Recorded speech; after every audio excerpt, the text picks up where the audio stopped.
And our beloved Prophet said, it's mentioned in Sahih Bukhari.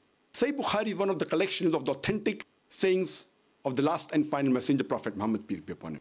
It's mentioned in Sahih Bukhari, volume number 8, in the book of manners, chapter number 2, hadith number 2. A man approaches the Prophet and asks him that who deserves the maximum companionship and love in this world? Prophet said, your mother. The man asked, after that who? The Prophet repeated, your mother. The man asked, after that who? Again the Prophet said, your mother. The man asked for the fourth time, after that who? Then the Prophet said, your father.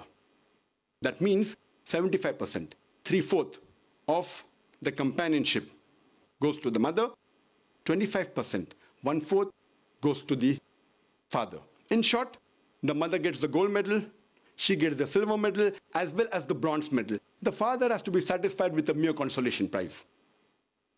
These are the teachings of Islam which we have to agree. And if we analyze, Islam gave economic rights to women 1300 years before the Western world. 1400 years ago, Islam gave right to any adult Muslim woman to own or disown the property without the permission of anyone else.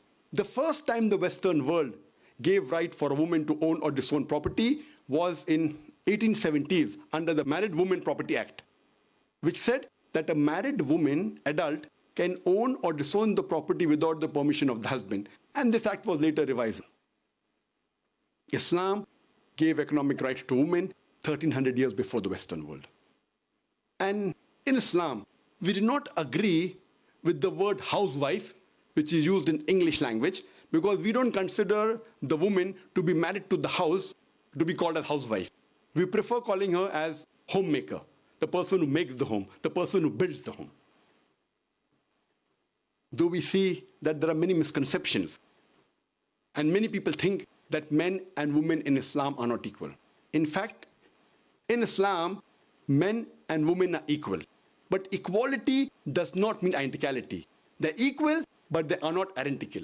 Depending upon the physiological makeup, their psychological makeup, their biological makeup, they have different roles. Overall, men and women are equal in some aspects. The woman, she may have a degree of advantage. In some aspects, the men may have a degree of advantage. Let me give you an example. If there are two students in a class, student A and B, both of them, they come out first in examination. Both get 80 out of 100. When we analyze the answer sheet, the 10 questions which have 10 answers, each carrying 10 marks. In answer to question number 1, student A gets 9 out of 10. Student B gets 9 out of 10. In answer to question number 2, student B gets 9 out of 10, and student A, he gets 7 out of 10.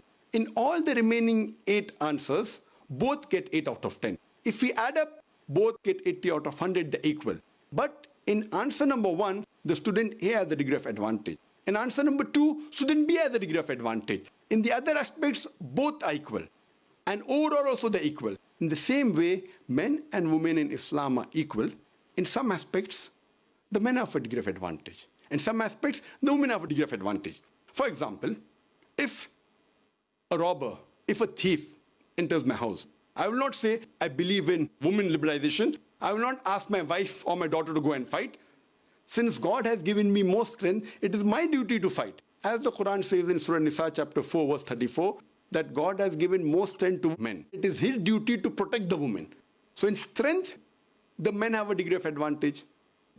And the other example I gave earlier, that where companionship of the children is concerned for the parents, the women have 3 times more companionship as compared to men.